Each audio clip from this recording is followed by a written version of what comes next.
Dementes.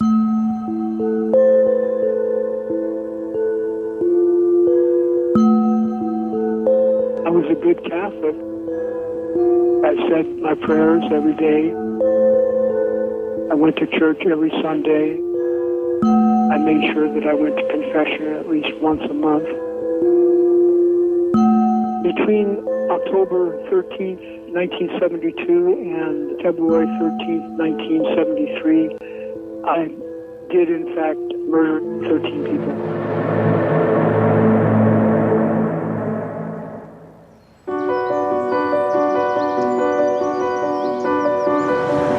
Em janeiro de 1973, o policial Terry Medina se deparou com uma cena de crime que jamais esqueceria. Sabe, quando você trabalha na Homicídios tanto tempo quanto eu, há coisas que entram na sua mente que você desejaria que jamais estivessem lá.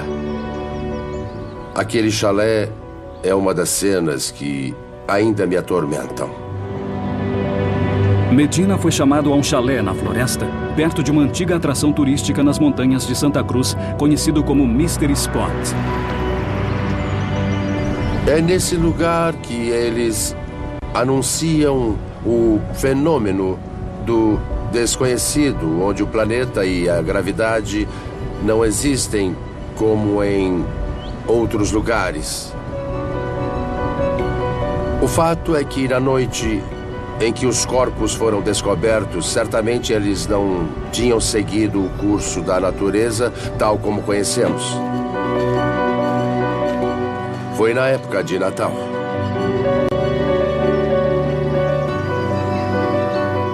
Estava chuvoso, garoando, era um dia úmido. Lembro que a estrada era de terra e o pequeno chalé estava bem à direita. O chalé era o lar de Cat Francis, de 30 anos, e sua família. Foram 3 corpos encontrados no chalé. Eram da senhora Francis e seus 2 filhos. E eles eram muito pequenos. A primeira coisa que vi foi que a árvore de Natal tinha caído e as decorações estavam quebradas. Era supostamente uma boa época do ano.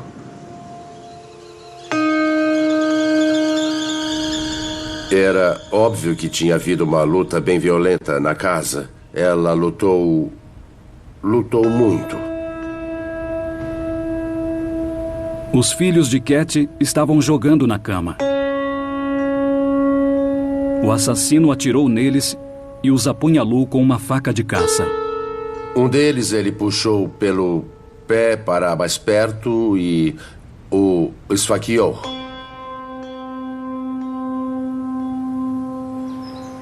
Tudo parece tão tranquilo quando se ouve os pássaros. Quem imaginaria que algo tão trágico iria acontecer num lugar tão tranquilo e bonito? O assassinato inexplicável no Mystery Spot foi apenas um dos muitos que aterrorizariam a tranquila comunidade costeira de Santa Cruz durante 4 meses de loucura. Sabe, foi um período estranho, para dizer o mínimo. O promotor disse que éramos a capital mundial de homicídios. Um assassino estava atacando indiscriminadamente A comunidade e as pessoas que viviam no condado estavam no limite. moças, Ele a surpreendeu, a matou de uma maneira horrível. crianças, As pessoas estavam com medo, não havia pistas de quem estava envolvido. o padre, Ah, meu Deus. Isso provocou a ira em muitas pessoas. idosos. We haven't had anything like this in Santa Cruz County before, and I hope to God we never have anything like this again. Ninguém estava a salvo. Tudo estava acontecendo com uma frequência inacreditável. Foram tantas. Quando iria parar? Havia muita pressão contra a polícia e os investigadores. Tantos corpos aparecendo? Eles tinham sido mortos de maneiras muito diferentes, sob diferentes circunstâncias, e da perspectiva da lei, nós não podíamos fazer uma conexão entre as pessoas. Em 13 de fevereiro de 1973, um único tiro de rifle foi dado fora de Santa Cruz e o mistério começaria a ser desvendado. Fred Pérez, de 73 anos, estava cuidando do jardim quando um jovem chegou ao bairro Tranquilo. Ele dirigia em uma manhã de domingo e havia um senhor idoso trabalhando em seu jardim. Ele atirou, matou e saiu dirigindo. Um vizinho viu o carro se afastando e a polícia logo o deteve. O ocupante era Herbert William Mullin, 25 anos, residente em Santa Cruz. Um jovem educado e aparentemente sossegado. Ele era acanhado, retraído, calado. Se olhasse para ele, se falasse com ele, pensaria que ele era um cidadão cumpridor da lei. Ele era interessado na comunidade. Era uma pessoa de princípios. Era isso que estava na cara dele. Mas os investigadores logo perceberam que havia algo mais naquele jovem calmo e educado. In Santa Cruz, California, 25-year-old Herbert Mullin was charged with the fatal shootings of 6 persons in the past 3 weeks. Herbert Mullin era suspeito de 13 assassinatos. Mullin, who had been voted the most likely to succeed in his high school class and held a college scholarship, reportedly was involved with the Santa Cruz drug culture. Com Mullin em custódia, os detetives, inclusive o investigador da defesa, Harold Cartwright, começaram a procurar uma resposta para a pergunta que todos faziam. Por quê? A finalidade do meu trabalho com Herb Mullin era tentar descobrir o que o motivava. A investigação de Cartwright iria começar na pequena cidade natal de Mullin, Felton, incrustada nas lindas montanhas de Santa Cruz. Essa é a escola secundária San Lorenzo Valley. Herbert Mullin formou-se aqui em 1965. Ele foi eleito o futuro vencedor pelos colegas. Era um excelente aluno em tudo o que pudemos observar. Ele era benquisto e um bom jogador de futebol, mesmo sendo bastante pequeno.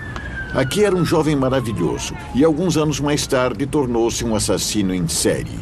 Quer dizer, isso não acontece com um indivíduo comum. O que aconteceu?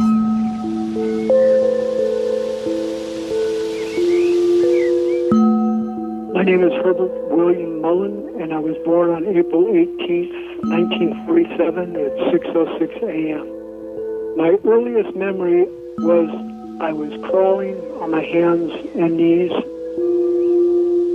and I was looking into a puddle. I saw myself and the redwood trees reflected, and the sunlight, the sun, and I touched the sun with my finger, and it created little circular waves extending outward in all directions. I felt peaceful and calm, inquisitive, curious, content, grateful, and hopeful. Mas o que teria transformado esta criança otimista num assassino? Lembro a primeira, ou uma das primeiras vezes em que consegui uma resposta dele a uma das minhas perguntas. Nós estávamos ali e ele não estava colaborando, até que finalmente ele olhou para mim, me olhou fixamente por sobre a mesa e disse: "Quando Deus fala com você, escute!" Os investigadores estavam prestes a descobrir uma das histórias mais bizarras na história criminal. Não tenha percebido na época, em outubro de 1972 ele tinha estado na cena do primeiro dos assassinatos de Herbert Mullin. Na época que eu pensei, vou para outra cena de assassinato. O corpo era de um andarilho, Lawrence White, conhecido como Branquinho. Estávamos a cerca de 1,5 km da cidade de Santa Cruz. Nós fomos chamados para uma área fora da estrada. E lá estava um velho morto e que tinha sido espancado. Mullin achava que as pessoas que estavam dispostas ao sacrifício iriam avisá-lo telepaticamente. Eles queriam morrer e era exatamente isso que ele fazia acontecer. Ele viu um homem numa rodovia. Ele dirigiu até lá, ele ouviu o homem dizer: "Eu sou Jonah, atire em mim." E lá se foi o primeiro. Ele estacionou um Chevrolet Noma de 58, abriu o capô e ligou o sinal de pisca, ou seja, tem algo errado com o carro. Quem poderia chegar? O pobre branquinho. Ele pediu para o velho ficar olhando o motor. Mullin voltou com um taco de beisebol e enquanto Lawrence White estava de costas, bam! Ele o matou. Claro, você começa a olhar quem são os companheiros dele e, nesses casos, geralmente procuramos quais seriam as conexões. Bom, todos os amigos do White queriam nos ajudar. Ele não tinha um inimigo sequer. Ninguém poderia dizer houve uma discussão, houve um conflito, ele devia dinheiro. Era só o velho que apanhou até a morte na beira da estrada. A investigação sobre a morte de Lawrence White não deu em nada. Mas no dia 24 de outubro, Herbert Mullin iria atacar de novo, oferecendo uma carona à estudante universitária Mary Guilfoyle, de 24 anos. Ele ia levá-la para um local específico. Ele percebeu que ela não estava em seu caminho de sempre. Ele a surpreendeu e a matou de uma maneira horrível ali mesmo no carro. Ele não só a esfaqueou, mas ele a abriu, tirou os intestinos e deixou para fora. O garoto que havia sido popular na época do colégio agora estava matando sem remorso. Nesse caso, havia sangue dela no tapete do carro dele. E ele me disse depois que nunca tinha conseguido limpar o sangue do tapete do carro. Mas não havia qualquer emoção quando ele falava sobre matar pessoas. E agora, Herbert Mullin estava prestes a cometer um crime que chocaria a comunidade profundamente.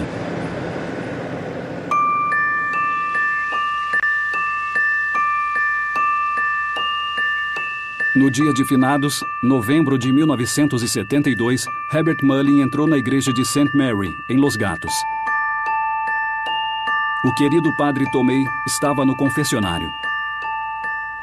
Era um sacerdote tremendamente respeitado, um combatente da resistência francesa na Segunda Guerra Mundial. E Mullin tinha sido criado como católico. Ele tinha ido à igreja confessar. I was thoroughly indoctrinated into the ideas and concepts and belief systems of Roman Catholicism. Many of those doctrines and concepts require a great deal of faith that isn't based on logic or reasoning. I think that was detrimental to my mental health. Ele foi ao confessionário, confessou algumas coisas, possivelmente seus crimes anteriores. Então ele abriu a porta do confessionário e esfaqueou o padre no coração. Futuramente, Mullin afirmaria que o padre Tomei se ofereceu em sacrifício. A coisa foi tão horrorosa que o padre, mesmo depois de ter sido esfaqueado para sangrar até a morte, ainda teve que proferir palavras de perdão sobre o que ele tinha feito. Foi quase como a cena da crucificação. O que poderia ter levado Mullin a cometer um crime tão chocante? O policial Terry Medina também começou a se aprofundar na infância de Mullin. Durante a investigação, tivemos de interrogar os pais dele e, sabe, a mãe dele era uma pessoa muito agradável, uma típica mãe da época. O pai do Herb era um cara normal, ele trabalhava nos Correios. Era ex-fuzileiro naval, mas muito rigoroso. Quer dizer, havia um claro princípio de certo e errado.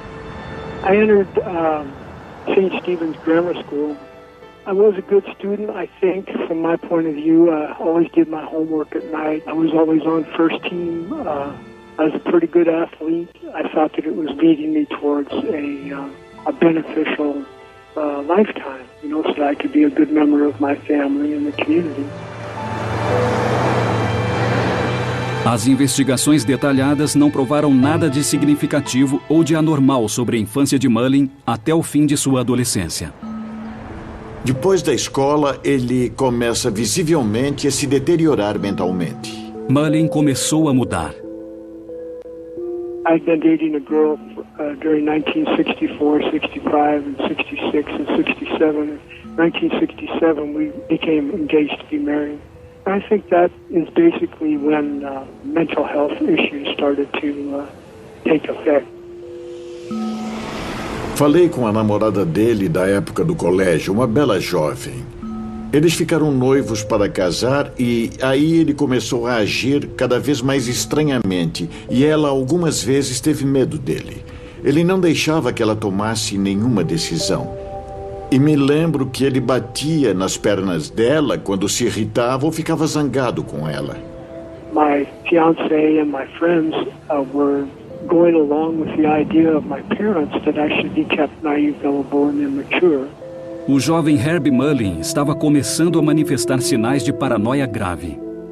Nós não sabemos os motivos que desencadeiam o transtorno paranoide. Existem muitas teorias de que uma das razões pelas quais alguém se torna paranoico é que tem impulsos homossexuais reprimidos e que fica apavorado com esses impulsos homossexuais. E o que acontece é que a pessoa começa a pensar, eles vão tentar me pegar, estão falando de mim, vão me machucar, estão conspirando contra mim, vão me obrigar a fazer coisas que eu não quero fazer.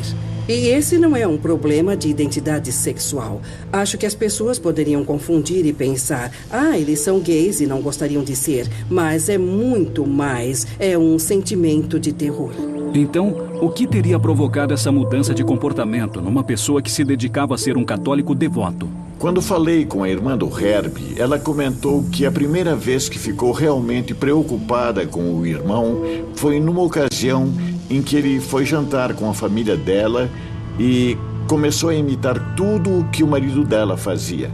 Se o marido dela pegasse um garfo ou uma faca, ele pegava um garfo ou uma faca. Se o marido se levantasse e fosse para a pia, ele se levantava e ia até a pia. E isso continuou por algum tempo. Ela descreveu como se ele estivesse em transe, que Mullin realmente não estava no controle do que estava fazendo. Ele estava sendo controlado por seu cunhado.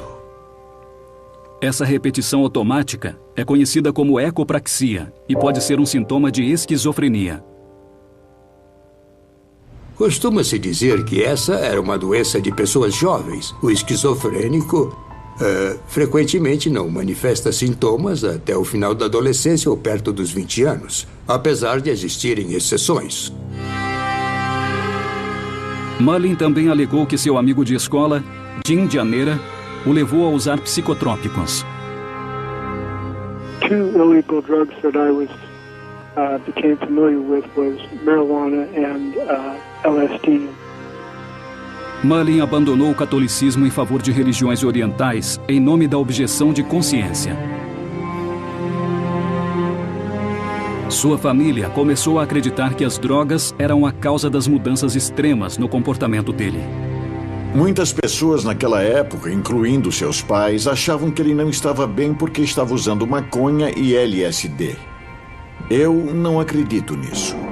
Nunca encontramos nada que indicasse que em algum momento de sua vida a droga o tenha levado para fora da realidade. Isso não parecia ser o caso. Isso pode ter tido alguma conexão com a ingestão de drogas psicodélicas, mas somente isso não faria que alguém ficasse psicótico permanentemente, a menos que a pessoa já tivesse alguma tendência ou que tivesse começado a mostrar alguns sinais. Mullin, no entanto, discorda. I was talked into using LSD by other people that I knew at that particular time, people that I had gone to high school with. With the fourth victim, I asked that guy if he had any marijuana. I know that both marijuana and LSD were very, very detrimental to my mental health. Em janeiro de 1973, Mullin tinha matado um andarilho, uma estudante e um padre. A próxima morte seria muito mais pessoal. Ele achava que Janera era o responsável por ter arruinado a vida dele no momento em que lhe ofereceu maconha. Então, em algum momento, ele tornou-se obcecado com a ideia de que Janera era responsável por todos os seus problemas. A cena do crime de Janera também foi horrível. Mullin, nessa altura, já tinha uma arma. Ele atirou no Sr. Janera e depois pegou uma faca e esfaqueou a esposa dele. Bom, essa é a parte confusa do seu delírio, a parte que ele culpa a pessoa que o apresentou às drogas. E tudo isso não se encaixa com a ideia de que as vítimas são voluntárias. Mas, por outro lado, é mais como, já que eu tenho que matar gente, eu também devo pegar aquele cara e puni-lo. Mas não combina com a visão dele.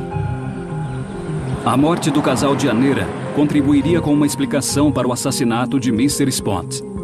Naquela mesma manhã, Cat Francis tinha dado a Mullin o endereço de Jim Janera. Ela pagaria caro por essa gentileza. Ele voltou para a casa de Francis e claramente demonstrava que estava cobrindo seus rastros. E ali ele matou a mãe e os 2 filhos. E a missão assassina de Mullin estava longe de acabar.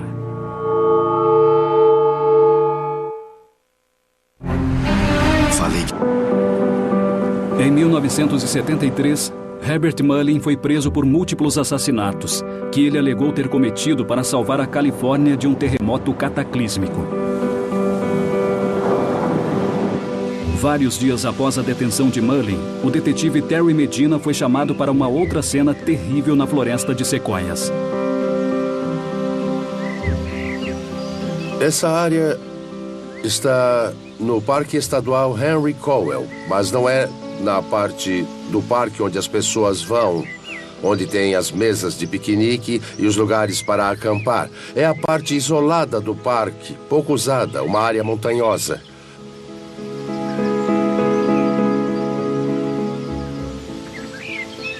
Eu não venho aqui desde que estivemos no local do crime. There's no question about it. It's very unusual. We haven't had anything like this in Santa Cruz County before, and I hope to God we never have anything like this again. I think people are definitely a little uptight. They don't know exactly what we have running loose around here, and they're very concerned. Em um abrigo improvisado, 4 adolescentes campistas foram encontrados assassinados friamente, com uma bala na cabeça. Mas Herbert Mullin estava sob custódia. Então o assassino dos meninos era um mistério. Quando chegamos, a cena do crime começava a escurecer. Os corpos não poderiam ser removidos. Alguém teria de ficar lá durante a noite toda. Eu fui uma das pessoas que passou a noite lá. E foi a cena de crime mais sinistra que eu já vi. Foi, sabe, os policiais não admitem que sentem medo. Mas vou te dizer, não saber quem é o suspeito, não saber se o suspeito vai voltar. Todo mundo tinha ido embora da montanha, menos nós 2 e os falecidos. Eu diria que estávamos com medo. As autópsias revelariam mais tarde que os corpos dos rapazes estavam ali há uma semana e que os projéteis pertenciam a Herbert William Mullin. Ele os tinha matado antes de sua prisão. Ter escolhido aquele acampamento selou o destino dos meninos. One of my favorite pastimes, I enjoy the outdoors, walking in the redwoods and exploring the mountainous regions. Ele Ele tinha violado algumas regras e sido expulso da propriedade quando viu os meninos violando as regras. Mullin achou que eles também não deveriam estar lá. Ele queria que as pessoas fossem punidas pelas infrações, e isso não é surpreendente em alguém com esquizofrenia paranoide. Mullin alegou que os adolescentes disseram telepaticamente que queriam ser sacrificados. Ele entrou na barraca e abriu fogo. Eles ficaram presos. Nem imagino o que passou pela cabeça deles. Mullin encontrou um rifle no acampamento e foi essa arma que ele usou em 13 de fevereiro de 1973, quando atirou em Fred Perez, no jardim. Sua 13ª e última vítima. Apesar do episódio com Fred Perez ter levado à captura de Mullin, ainda não havia explicações para o fato de um bom garoto ter se transformado num cruel assassino em série. Em suas investigações sobre a vida de Mullin, Harold Cartwright descobriu que em 1971, o futuro vencedor estava morando em hotéis baratos em Tenderloin, São Francisco. É preciso entender que na década de 70, Tenderloin, em São Francisco, estava em franca decadência. Sabe, a área era bem precária, dominada por viciados em drogas e por bêbados. Era um lugar realmente ruim. Aqui, o pacifista e seguidor de religiões orientais tinha desenvolvido uma surpreendente obsessão.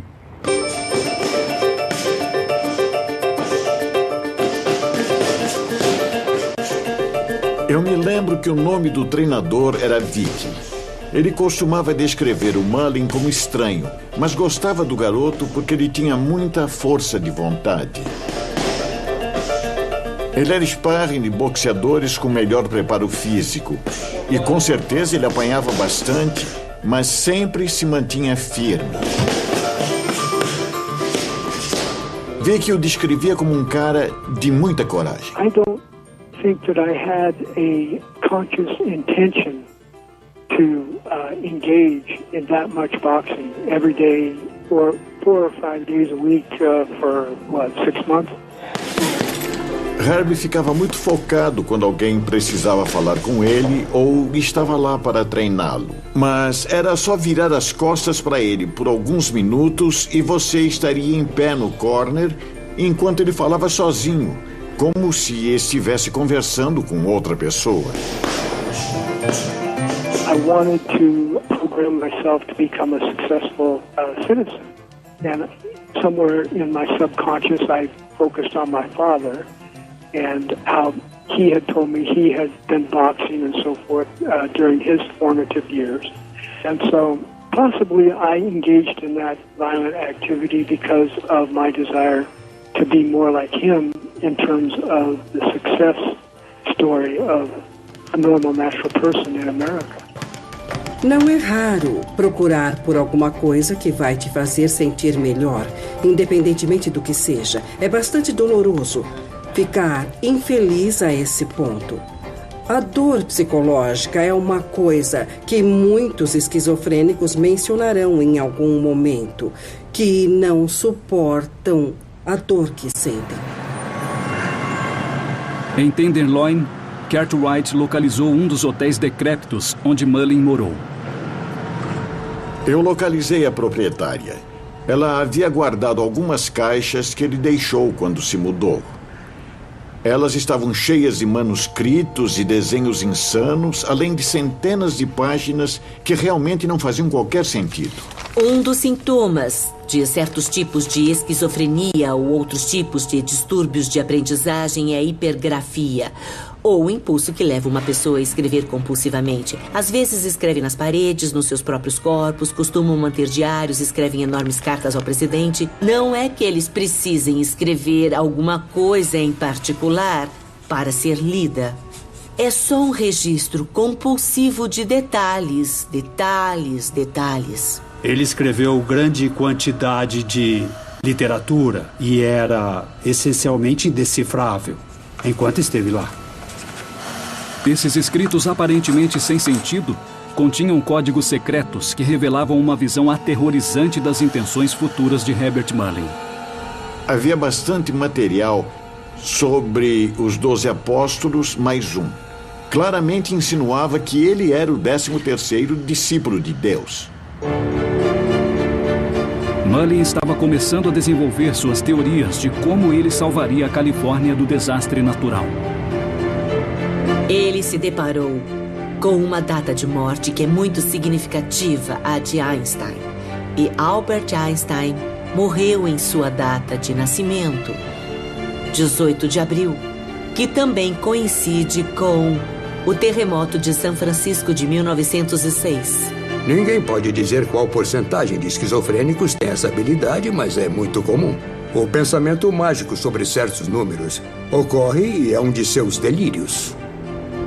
Então, na mente de uma pessoa com transtornos delirantes, o que ela vê é que Einstein morreu para proteger as pessoas que nasceram em 18 de abril. E essas pessoas agora teriam uma missão de proteger todas as demais. Então ele ia fazer algo heróico. Ele acabou entrando de cabeça nessas datas e começou a observar os números e taxas de mortalidade em todos os lugares. E observando os desastres naturais, ele pensou, olha aqui, as taxas de mortalidade estavam baixando e tivemos um furacão ou um terremoto. Seria a Terra tentando se equilibrar? E ele imaginou que, matando pessoas, ele aumentaria a taxa de mortalidade e evitaria o terremoto. Herbert Mullin escolheria o dia 13 de outubro de 1972 para dar início aos 4 meses de um massacre devastador que iria tirar as vidas de 13 pessoas inocentes. Sua última vítima foi assassinada no dia 13. Mas Mullin teria sido realmente impulsionado por delírios? E sua insanidade não poderia poupá-lo da punição por seus crimes?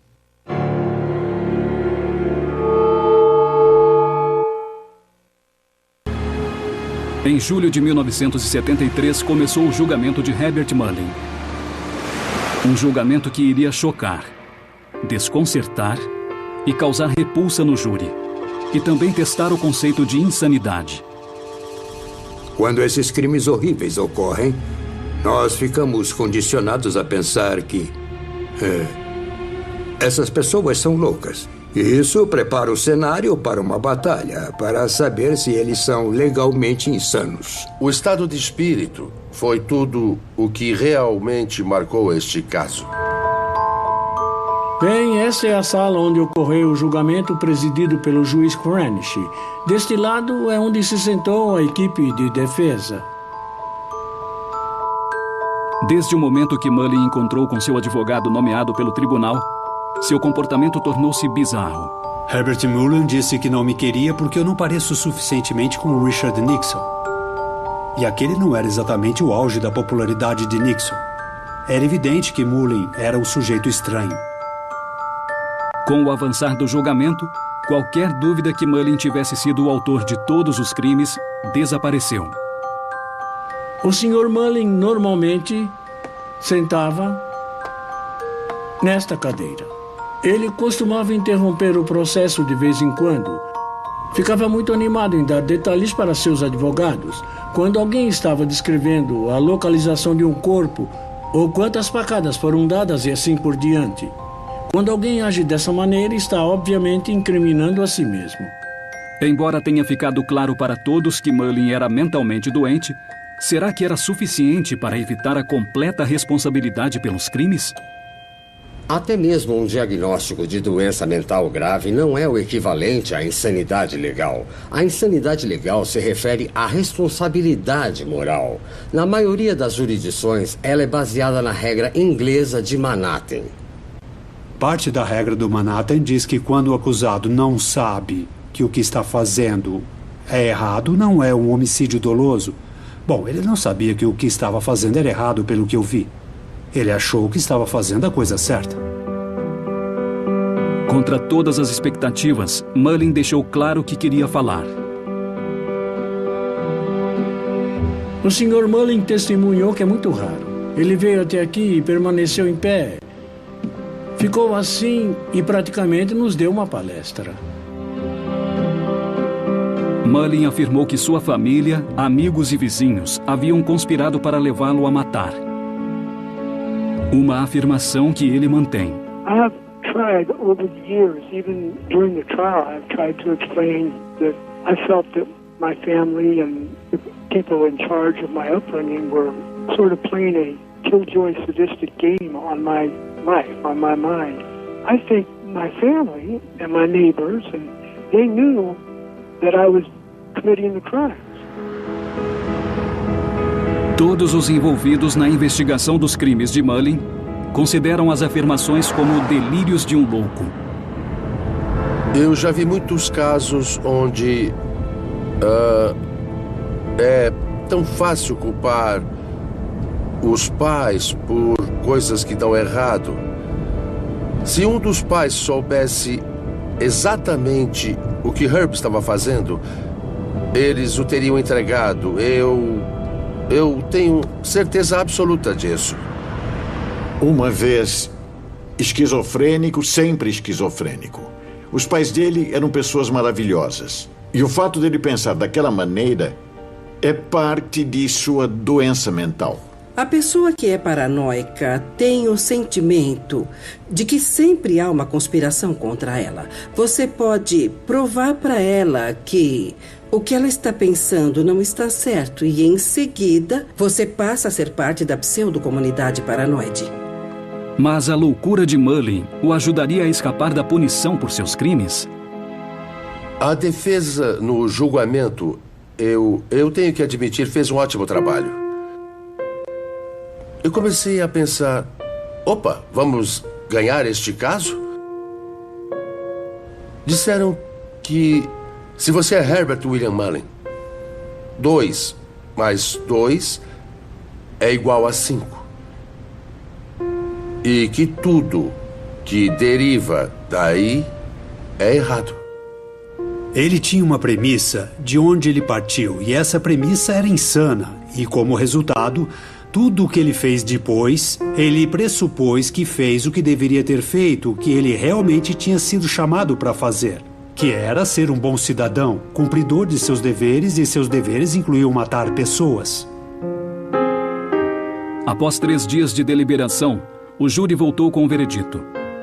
Herbert William Mullin foi julgado mentalmente saudável na época de seus crimes e condenado por 2 acusações de homicídio doloso qualificado e 8 de homicídio doloso simples. Alguns descreveriam Herbert Mullin como apenas mais um louco. Mas há algo mais sobre esse assassino do que podemos enxergar. Há muitos esquizofrênicos paranoides que não matam pessoas. Ora, por que isso aconteceu com ele? Então, o que fez Herbert Mullin diferente? Ele nasceu para matar? Obviamente, as sementes estavam lá. Alguns dos crimes que ele cometeu eram como se ele estivesse se vingando. Ele matava pessoas que achava que tinham causado seus problemas. A maconha, as pessoas que poluíam a natureza por acampar na floresta. Então, nos perguntamos, tudo isso foi feito por causa de uma psicose real? Ou ele usou a psicose para justificar seus crimes? A psicopatia não foi uma falsa alegação. Mas é falso argumentar que foi por causa de uma esquizofrenia paranoide pré-existente que ele pegou o rifle, a faca e o bastão para matar todas aquelas pessoas. O seu sistema de crenças demonstra que ele sabia que a sociedade considerava aquelas ações erradas e que ele estava violando a lei. Se você entrar em qualquer hospital psiquiátrico e perguntar por que a pessoa está lá, vai ouvir: bem, eu ouvi vozes dizendo que era para me matar. Bem, por que não se matou? Daí eu contei e me colocaram no hospital. É muito raro que alguém obedeça às alucinações de comando. Uma pessoa que acaba nascendo com esquizofrenia latente e que se torna uma doença crônica, nasceu para ser doente, mas não para matar. Herbert Mullin, no entanto, continua a afirmar que seus crimes foram um resultado da criação e não da natureza. I feel that it's the state of California, the court system, the psychiatrists, they should give credence to this contention of mine that I'm not 100% the guilty one in the commission of the crime spree. They should give a little leniency and maybe exonerate and vindicate me a little bit. That's one of my hopes, you know. I'm looking for a sponsor who will assist me in approaching the court system so that I might be able to achieve a parole or a pardon or release from prison. Eu acho que a doença mental, o tormento mental dessas pessoas, eu creio que deve despertar nossa simpatia. Mas a história das vítimas não me disse o suficiente. Para o investigador que passou meses investigando a vida e a mente de Herbert Mullin, a resposta para a pergunta de se ele deve ser solto ou não é muito simples. Pense em todas as vidas que ele destruiu. Quer dizer, pense em todos, não só nos que ele matou. Eu acho que ele era completamente louco. Sabe, Herb Mullin foi e sempre será o esquizofrênico paranoide. E eu espero que Deus permita que ele nunca saia da prisão. Em 2011, o pedido de condicional de Herbert Mullin foi negado. Ele poderá apelar novamente em 2021. Versão brasileira, Tempo Filmes, São Paulo.